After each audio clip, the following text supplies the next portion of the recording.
Est-ce que tu as des limites? Enfin, j'ai l'impression que Je ne connais aucune limite. Voilà, il est toujours dans le Écoute-moi bien, Tom Cruise.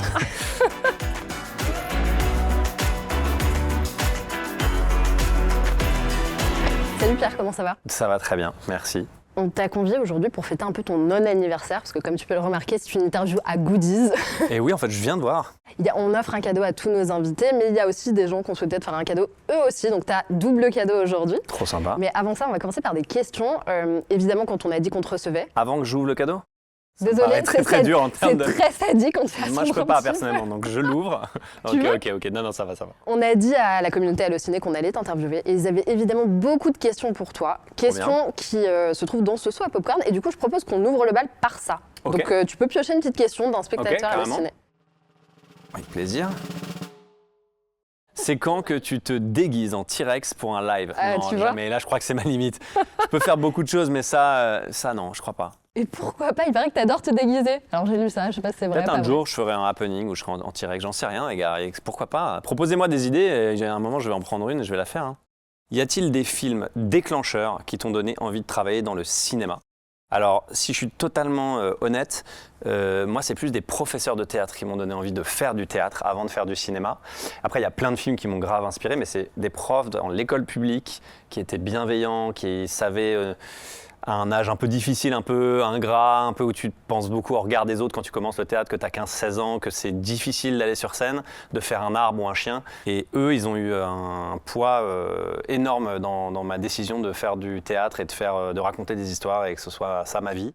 Mais il y a quand même des films qui t'ont fait rêver. Et après des films, je pense que Série Noire avec Patrick Devers, ça m'a vraiment marqué. Je me suis dit, ouais, on a le droit de faire ça devant une caméra, c'est incroyable. Et je comprenais pas par quel chemin il passait pour jouer aussi bien et aussi intensément. C'est quand même pas moi!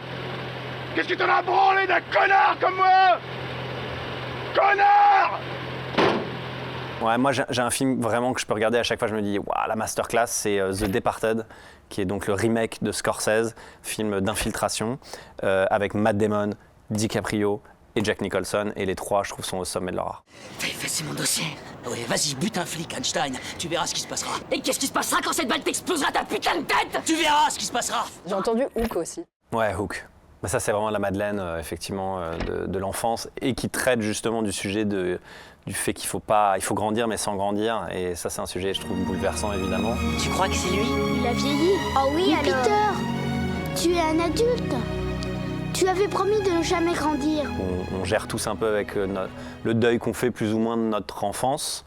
Et je pense que quand tu fais mal le deuil de ton enfance, tu peux avoir une vie assez malheureuse et catastrophique derrière. Donc, il faut pousser les gens à entretenir leur fantaisie, sans être un coach non plus. Je ne vais pas vous dire gardez votre fantaisie. Comment retrouver votre fantaisie en 3 heures? Ça y est, commence à nous manipuler, ça commence. Ouais, mais... Donc vu que tu es un grand enfant, en tout cas c'est ce que tu dis, être adulte ne t'intéresse pas, on a un micro-jeu qui prend littéralement 30 secondes chrono. Okay. Jonathan a eu le score de 9, c'est 30 secondes, on te montre des images de films je vois ce sur truc. un ordi. Et ça va très vite. Ça va très vite, tu dis tu passes si tu sais pas. Et 9, okay. C'est bien, non? Et 9, il a Joe triché. Comment il a triché, Joe? Comment il a triché, il a juste fait plus long que 30 secondes. Voilà, c'est tout. Je l'ai battu? Tu l'as battu, si on compte 1 minute en 30. trichant. Donnez-moi un vrai chrono à partir de maintenant. Ok, quelqu'un donne un top. Truman Show. Le sous-marin, le chant du loup. Podane. Jamel, Chabat, Cléopâtre, Astérix et Cléopâtre. Non, c'est pas Bac Nord, ça c'est Les Misérables. Passe. Retour vers le futur. Anatomie d'une chute. Voilà, mon cerveau. Boîte noire.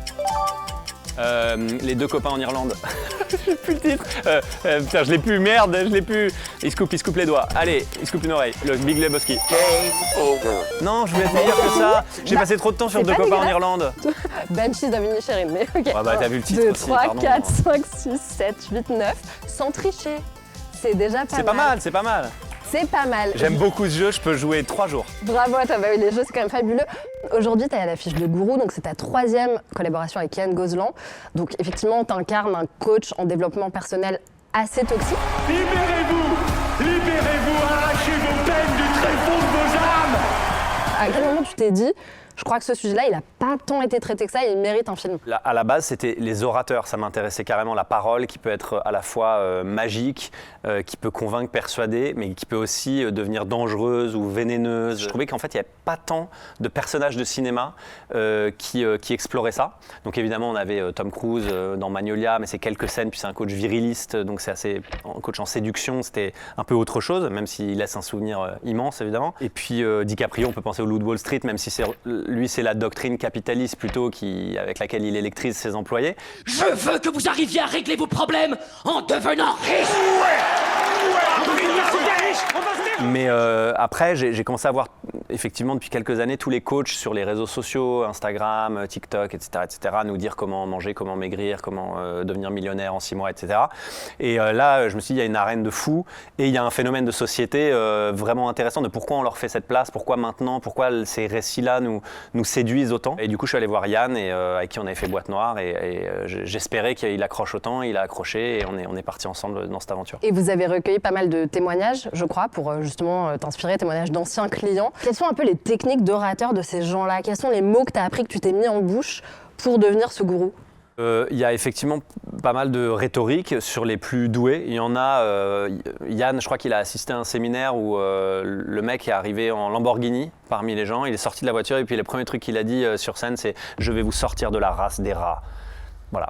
Donc ça donne un peu, ouais, c'est très très très intense, très tape à l'œil. Nous, on voulait dans Gourou, en tout cas, que ce soit un coach plus, qui soit très malin, qui veut vraiment le bien des gens, de ses adeptes et des gens qui le suivent. Il fait ses grands séminaires où il réunit plein de gens et il électrise les foules, mais il veut que le débouché de ça, ce soit de secouer les gens pour leur donner un nouveau départ. Merci les amis.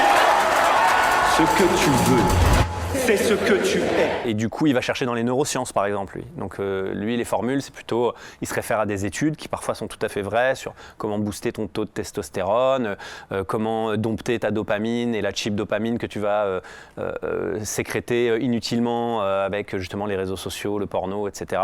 Et lui passe par un biais un peu scientifique, plutôt scientifique. Donc, il est plutôt malin, coach Matt. Tu as beaucoup travaillé ton corps, alors que c'est quand même des gens qui font plutôt usage de la parole. Qu'est-ce que tu as fait et pourquoi, en fait? Pourquoi tu t'investis comme ça physiquement dans tes rôles? Déjà, moi j'aime bien la porte d'entrée physique. Les gens ils disent souvent ouais, c'est un truc de performance et tout. Moi c'est pas vraiment un truc de performance, même si j'adore apprendre des nouvelles choses. Déjà je le vois plus comme ça, mais c'est que rentrer physiquement dans un rôle, moi je trouve que déjà tu as fait la moitié du taf sans que tu te sois fait des nœuds au cerveau.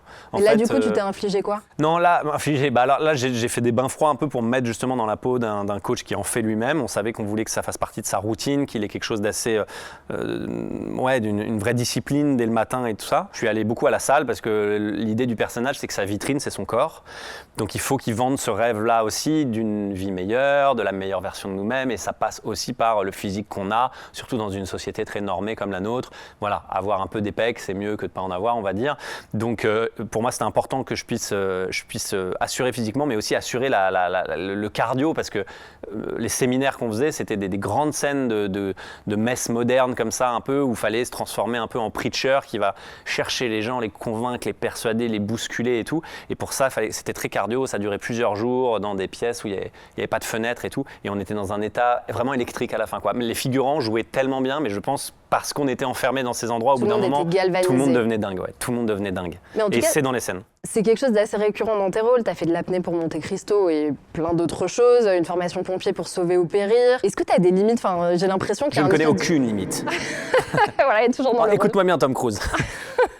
Non, bien sûr, j'ai des limites. Les limites, non, mais est-ce que tu es prêt à tout pour un rôle? On a quand même ce sentiment que tu as envie de te dépasser en permanence. Ouais, non, enfin, je veux dire, oui, dans le sens où la seule chose qui me limite, c'est l'histoire. Tant que l'histoire, elle est bonne et que je trouve ça logique d'aller apprendre pendant 1 an à devenir prof de saut en parachute ou faire une plongée à 10 000 mètres sous l'eau, machin, s'il y a des bonnes raisons et que je me dis, bah, en fait, l'histoire, elle est extraordinaire et évidemment que ce truc, il faut qu'il soit à l'écran et qu'il ne faut pas qu'on le triche et il faut qu'on le fasse à fond. Comme quand j'ai fait de l'apnée pour Monte Cristo, j'étais sûr que cette scène en plan séquence, elle serait incroyable et donc on a travaillé pour arriver à pouvoir le faire. Mais demain, un réalisateur avec une super histoire aussi, et l'histoire, elle se passe dans cette pièce où je suis assis pendant tout le film et je mange des pop-corn. Moi, je suis trop chaud aussi et j'apprends rien et je viens et je le fais et je suis ravi. Donc, je ne cherche pas nécessairement une performance. Je cherche des bonnes histoires. Et parfois, dans les bonnes histoires, il faut apprendre à faire des nouveaux trucs. En tout cas, tu citais pas mal de références américaines, Tom Cruise, Leonardo DiCaprio, je crois qu'il y a Paul Dano aussi. Est-ce que ce rôle-là, c'est vrai qu'il n'existait pas trop en France ? Bah, je crois pas. C'était vraiment ce qui nous excitait aussi, c'était que même aux États-Unis, des films sur du coaching vraiment ou des coachs en développement personnel, il y en a pas. Il y a des coachs en séduction, mais du coup, on avait l'impression d'entrer dans une arène qui, en ce moment, et c'est en train de se multiplier partout, les coachs, on les voit vraiment partout sur les réseaux et même ailleurs. Et il y a des séminaires en France. Là, en ce moment, il y a des gens qui payent jusqu'à 3 000 € pour 3-4 jours de séminaire avec leur idole, avec leur coach. Et donc, on a importé ça des États-Unis. Mais par contre, c'est vrai qu'il n'y a pas eu encore de film là-dessus. Et on est très content de proposer ça au public. Ouais. Et comme tu le dis, ces gens-là sont suivis quand même par des milliers de personnes, voire des millions de personnes. Il se trouve que toi aussi. Et c'est là que tu vas pouvoir ouvrir ton premier cadeau. Parce que la comparaison, je te rassure, avec ton perso, s'arrête là. Joyeux Moi, je mise anniversaire. sur une peluche. Ben, peut-être, je sais pas. C'est vrai, j'ai été très fort. Tu verras. C'est pas tout à fait ça, mais pas loin. Ok, ouais, voilà, c'est ça. J'ai senti qu'il y avait un peu de vrai quand même. Moi, j'ai un cadeau, je suis content. Alors, est-ce qu'il va sortir ? Ah, génial, bien sûr.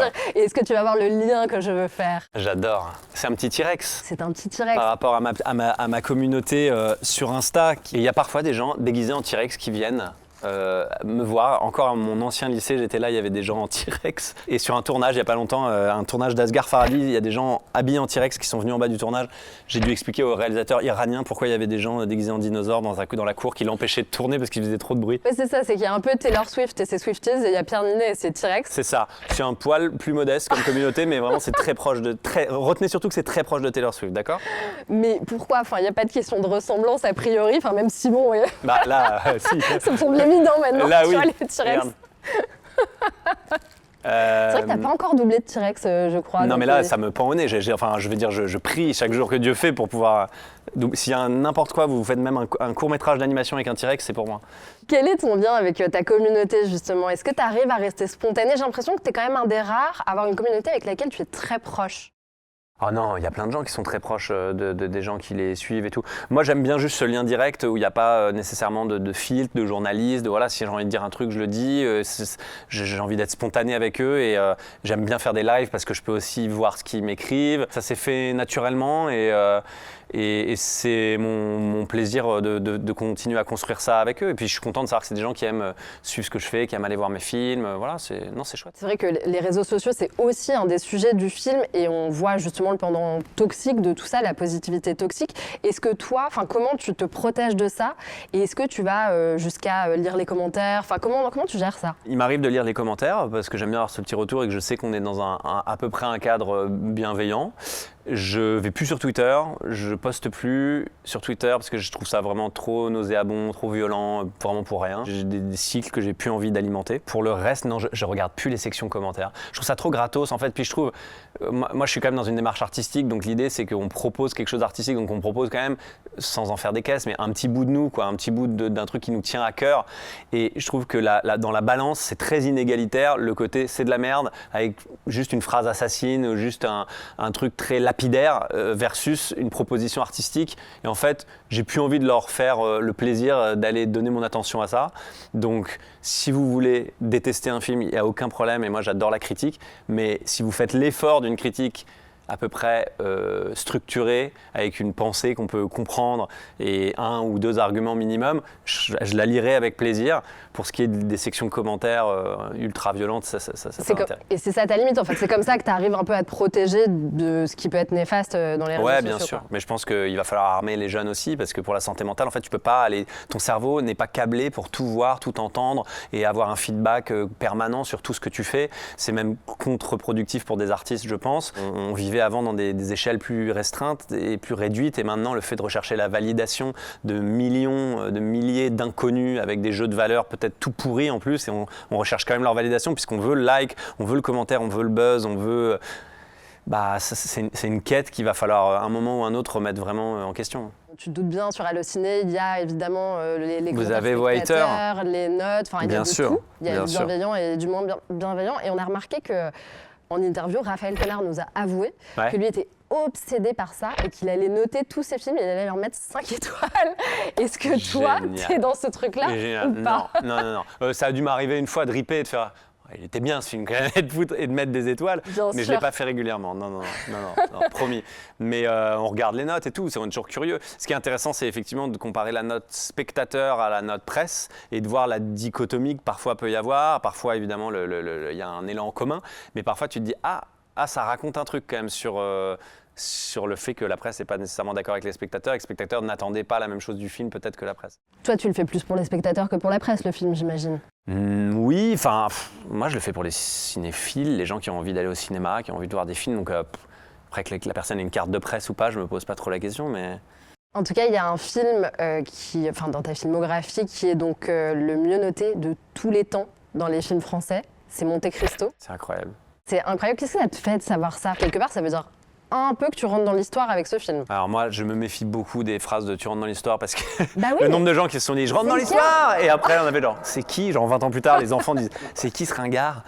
Donc moi, je n'ai pas envie de rentrer dans l'histoire, je ne veux pas. Non, mais je pense qu'il y a beaucoup d'artistes qui veulent possiblement marquer, vraiment laisser un truc, et je peux le comprendre aussi d'un point de vue sociologique, se dire je vais marquer quelque chose, je ne suis pas juste insignifiant, je vais laisser une trace avec mon œuvre pour laquelle je me suis donné tant de mal et tout. Je comprends, mais moi j'ai jamais eu ça. En fait, il va rester qui? Je dis toujours, il va rester Molière, peut-être Chaplin, peut-être DiCaprio et encore. Oh, mais c'est toute la question. Il restera forcément des choses de notre époque. On est incapable de dire lesquelles parce qu'on n'a pas le recul. Ouais. Mais il restera forcément quelque chose. Et ce sera peut-être Monte Cristo. Enfin, tu vois. Non. Ah oui, Non, t'es ce sera sans pas Monte pitié Cristo. avec Non, toi-même. tu me dites Taxi Driver, je dis oui, mais Monte Cristo, je dis non. Cette note hallucinée, elle me fait encore de l'effet quand on me l'a dit aujourd'hui. Honnêtement, je vais pas être genre ah ouais, c'est cool. Non, c'est trop cool. Ça veut dire vraiment les gens sont allés sur le site, on dit ouais, j'ai trop kiffé. Et c'est magique, c'est magique. Mais c'est magique parce que ça arrive qu'une fois dans une vie. Et même si après cette vie-là, les gens n'en parlent plus, c'est pas grave. Et est-ce que les gens t'appellent encore le comte? Ça arrive encore? On m'a appelé comme ça. Attendez, c'était quand? On m'a appelé le comte, c'était tout à l'heure? Ce matin, je suis arrivé dans les bureaux du Parisien pour faire une rencontre avec des lecteurs. Et il y a une des lectrices, j'ai dit bonjour Jean-Marc, Claude, bonjour Pierre. Et il y a une petite dame trop mignonne, elle m'a dit bonjour monsieur le comte. Et je lui ai avoué immédiatement, j'ai dit alors je ne vais pas vous mentir, j'adore. Et l'autre jour à l'hôtel aussi, il y avait une carte bienvenue monsieur le comte. Et je ne vais pas vous mentir, honnêtement, je vais la jouer totale transparent. Je ne vais pas vous dire, franchement c'est très mignon. Non, j'adore, ok, c'est bon. J'adore parce que je trouve ça trop classe et que ce soit un personnage aussi romanesque et élégant qui me colle le plus, ça me va très bien. En tout cas, après il y en aura peut-être d'autres qui vont remplacer et tant mieux, mais ouais, j'aime beaucoup. Et Edmond Dantès aussi, je suis preneur. Ce que j'allais dire, t'as jamais eu la tentation de réserver des restaurants au nom d'Edmond Dantès? Tu crois que je l'ai jamais fait? Je le fais tous les 2 jours. Je me doutais. Bon, bah maintenant, du coup, c'est un peu cramé, Ouais, désolé. dans les hôtels, ce sera plus Dantès du coup, mais non, j'aime bien. Ça m'étonne pas. Certains rôles ont déteint sur toi. Je pense notamment à Boîte Noire qui fait partie des films ultra bien notés sur Allociné. Le film t'avait laissé lessiver, pour le coup, t'avais des migraines pendant tout le tournage. Est-ce qu'il y a des rôles qui ont déteint sur toi? Est-ce que ce rôle de gourou a déteint sur toi et que parfois tu te retrouves à avoir des petits tics du coach Vasseur? Let's fucking go for it. Il dit ça dans le film. Non, je dis pas ça. Non, j'espère que celui-là, pas trop. Après, je disais, il y a beaucoup de choses que j'apprends et que j'aurais aimé garder et je les oublie. C'est un truc assez éphémère. J'ai appris à parler allemand pour le film de François Ozon, Franz. Total oublié. Le violon aussi que j'avais appris, total oublié. La BSPP, les pompiers de Paris avec qui j'ai passé beaucoup de temps, il y a plein de trucs que j'ai oubliés, le système des casernes, quand je repasse devant, je me dis mais je connaissais ça. Donc je pense que je fais de la place pour les nouveaux personnages, pour les nouveaux films, mais sinon je garde toujours des objets spécifiques des tournages et j'aime bien les avoir. Ça faisait partie des petites questions Ah ouais popcorn justement. On y revient. Peut-être que ce sera celle-là, on va voir. Alors, absolument pas. Quel rôle ou type de personnage rêverais-tu que l'on écrive en pensant à toi? En fait, moi j'ai trop du mal à dire parce que j'aime bien être surpris, donc j'ai pas déjà des idées préconçues en me disant tiens, je voudrais qu'on écrive ça, tiens, je voudrais qu'on écrive ça. Les hommes politiques me fascinent.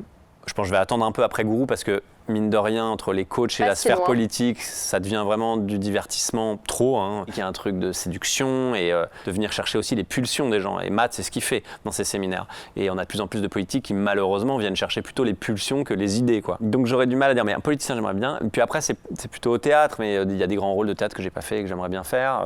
Sinon, il y a des rôles dont j'avais envie et ils sont dans les tuyaux là, justement. C'est pour ça que j'ai monté ma boîte de production pour pouvoir à la fois découvrir des nouveaux talents, des réalisatrices, des réalisateurs qui sont peut-être là en ce moment en école, sur YouTube, j'en sais rien. Mais justement, il y a quelqu'un qui avait une question à ce sujet pour toi. Je crois que tu la connais. Ah bon? Alors voyons. Bonjour Pierre, c'est Anna Gérardot, j'espère que tu vas bien. Anne, la nulle. J'ai une question pour toi. Enfin non, j'ai 2 questions pour toi. La première, c'est malgré filmographie impressionnante et tous ces rôles que tu as traversés, que tu as portés, est-ce qu'il y a encore un type d'homme, un type de personnage que tu rêves d'incarner et que Pose la tu même peux question. C'est la Tu me même. poses la même question. Et c'est parce que tu n'as pas incarner répondu dans à la un question. film prochainement. Et la deuxième question, c'est pourquoi tu réponds pas à mes messages? Parce que je commence à être vexée, moi aussi. Oh là là, non mais hasard de dingue, j'allais lui répondre. C'est cela. Euh, Non mais le twist du docteur Juif qui ne répond pas à Anne, on s'y attendait vraiment pas pour le coup. C'est pas mal. Mais non! Mais hasard de dingue! Pardon, vous êtes Vexé? Non. Elle m'a laissé un mémo. Alors, je vais répondre à Anna. Anna, tu m'as laissé un mémo vocal et tu seras ma témoin, ok? Le mémo vocal fait 9 minutes. Qu'est-ce que t'en penses, toi, par exemple, de ça? Alors déjà, les Vas-y. vocaux, j'ai beaucoup de mal. Écoute Donc, bien ce tu as qu'elle une dit. première excuse. Voilà. 9 minutes, c'est un impossible. podcast. J'ai écouté la moitié, Anna. J'en suis à la moitié. C'était palpitant et je vais me faire la deuxième moitié avec plaisir au coin du feu. Dans 3 semaines, Non, quoi. je sais qu'il faut que je te réponde. Et les rôles que je rêverais de jouer, j'aimerais bien qu'on rejoue ensemble. On avait fait un homme idéal ensemble. Laissez-moi vous inviter à dîner. C'est un peu direct, non? Et La Flamme. Voilà, c'est très bien. Maintenant, une qualité du docteur juif. Quoi Une qualité du docteur juif. Allez. Je sais pas, vous êtes intelligent? Oui, ben ça peut être physique aussi, ça peut être physique. Vous êtes plutôt mignon? Oh. Donc 2 ambiances très différentes. Mais j'adorerais rejouer avec toi. Voilà, ça, c'est un rôle que j'aimerais bien faire. Bah, question toute trouvée, il paraît qu'il y a quand même un scénario sur Marc dans les tiroirs, c'est Jonathan Cohen qui le dit, Ouais. il y a juste des histoires d'emploi du temps. Toi, tu serais prêt à endosser, à reprendre ton rôle du docteur Juif? Moi, j'adore être psy. C'est un psy extrêmement qualifié. C'est pour moi quelqu'un de confiance, justement. C'est un thérapeute, à l'inverse de Coach Matt dans Gourou, c'est un thérapeute en qui on peut avoir une confiance absolue et totale. Donc, complètement, sûr. moi, je pourrais endosser le rôle, bien sûr. On peut avoir une confiance Je voulais absolue ouvrir un et totale. Doctolib, docteur Juif, et Mais il Doctolib faut m'a dit non. absolument. Ils m'ont dit non. C'est vrai? Bah, passe-leur un message, c'est bon, ça va. Doctolib, laissez-moi exercer librement ma profession et laissez-moi une place sur. Je pense, et si les gens veulent booker, en fait, à la place de booker, peut-être faudrait que ça te donne de l'argent à une asso. Ça, Doctolib, ce serait OK. Et en échange, je leur fais une petite vidéo. Ah, on va réfléchir. C'est une très bonne idée, mais j'ai une idée, tu peux aussi préenregistrer des messages Ok. pour des petites situations et comme ça, il se passe De quand la même vie quelque quotidienne. chose. Parce que si c'est vraiment Pas la mal. hotline ou. Pas mal. Ok, Et les gens je montrent t'appelle. à leurs amis. C'est pour conseiller des amis. Quand un ami ne veut pas vos conseils, vous passez par le docteur Juif et moi, je vous fais une vidéo pour votre ami. Et vraiment, suivez tous ces conseils, il est super fiable. En tout cas, on sent chez toi une volonté de ne jamais abandonner la comédie. Est-ce qu'il y a encore d'autres projets de comédie dans les tuyaux? Parce que là, quand même, Asghar Farhadi, ça va être aussi un projet très lourd sur, je crois, les attentats du Bataclan. Non, alors c'est une rumeur, ouais, que je ouais. Ah, bah alors intéressant. Que je tu- démonte. En fait, je Oui. débunk, en fait, je Mais ouais, décrypte. les fake Je suis news. aussi ce gars-là. Pierre décrypte. Un autre site qu'il faut que j'ouvre. On a du taf, Ouais, là, les il y a gars. vraiment beaucoup de choses à faire. Pierre débunk, ce sera mieux déjà. On va moins sur tes plates-bandes, Hugo. C'est pas du tout sur le Bataclan. Je ne sais pas pourquoi cette rumeur est partie. Preuve encore, vérifiez bien vos sources. Recoupez-les. Mais c'est pour ça que je te pose la question. Non, ça parle plutôt de fantasme, de fiction et de comment la fiction peut devenir un virus de la réalité. C'est très intéressant hein, et super le scénario. Avec un casting incroyable. Et il y a une autre question que les gens se posent beaucoup, c'est quid de Feuilleman? Quid. Quid, ouais, J'adore ce vraiment mot. une expression. Mais je On dirait que j'ai l'adore, ce mot. 150 ans, mais c'est Les pas jeunes, grave. je suis allé dans mon lycée avant-hier pour leur montrer des extraits de Gourou, ils disaient tous quid, je n'en pouvais plus. Quid game. Non, arrêtez les jeux de mots, stop. Ils m'ont fait dabber. Ah bah C'était bien une sûr. catastrophe. Et Et ils m'ont j'ai- fait faire 6, 7. Tu l'as ça? Je l'ai, une trend TikTok. Ouais, c'est une On n'a catastrophe. toujours pas Et- compris ce que ça voulait dire d'ailleurs. Non, mais ça veut rien dire, je crois. Et en fait, ils m'ont dit, tu peux le faire. Finalement, je l'ai fait en me disant, bon, je vais avoir l'air cool. Et au final, fais-le. Je le fais. Je rentre chez moi sur TikTok, je tombe sur la vidéo, il y a marqué, on dirait que Pierre Ninet a été pris en otage. Mais vraiment, on aurait vrai. Et c'était tellement vrai que j'ai fait genre, oh, tu sais, on me voyait comme ça un peu genre 6, 7, vraiment genre sous la contrainte. C'est dommage que j'ai pas une trend TikTok sous la main à te faire faire. Non, je fais plus, ça y est, j'ai compris. Voilà, je viens de le refaire comme un con, mais bon, c'est pas grave, Ouais, passons. vraiment, Ne on l'a clippez en pas boîte. ça, ne clippez pas ça. On a eu en interview hier et je voulais te montrer sa vidéo parce Ok. que quand même on parle de comédie, d'esprit de bande, tout ça, je pense que ça a du sens. L'année dernière, on était nommé Ah. avec François Civil et Pierre Ninet dans la catégorie meilleur acteur. Et on était sacrément émus. C'est-à-dire qu'on n'en revenait pas de se dire mais vous vous rappelez les gars, quand même, c'était il n'y a pas si longtemps. Hein, c'était la récré, même si la récré avec exigence, hein, on répétait casting. C'était pas que de la blagounette devant la caméra. Et on était assez émerveillés et on s'est fait un dîner l'année dernière où on n'en revenait pas, quoi. Et on a trinqué, on était tellement heureux et fiers d'être ensemble dans la catégorie meilleur acteur. C'est l'histoire des groupes, des bandes. Moi, je tiens beaucoup aussi aux familles. Comment, en fait, l'émulation, comment on s'inspire en groupe, comment on se tire vers le haut. Vous l'avez coupé à un moment odieux, mais comment on se tire vers le haut. On est comme ça. Pauvre Benji, ils t'ont coupé la chic. Coupé la chic qui se dit beaucoup dans les Bah collèges voilà, dans aussi. des expressions un peu vioques. Bien sûr. Je vois que tu me rejoins, c'est pas Hashtag mal. couper la chic. Déjà, à quand casting la suite? Tac. Oh putain. Mais fais attention, merde. Excuse-moi, Nico. Putain, il est con. Non, mais je crois que casting, je vais vous dire très sincèrement ce que j'ai sur le cœur. Casting, c'est trop. Bon, déjà, on avait une insouciance et une fraîcheur et tout qu'on aurait pu aujourd'hui et que ça serait trop différent, j'aurais trop peur que ça foire, mais aussi c'est resté un truc un peu niche casting. Pour moi, ça serait trop réchauffé là. On s'était posé la question. Moi, on avait eu des idées avec Hugo Gélin aussi qui produisait et on avait pensé à une soirée. Mais honnêtement, j'ai trop peur que ce soit qu'il n'y ait plus le.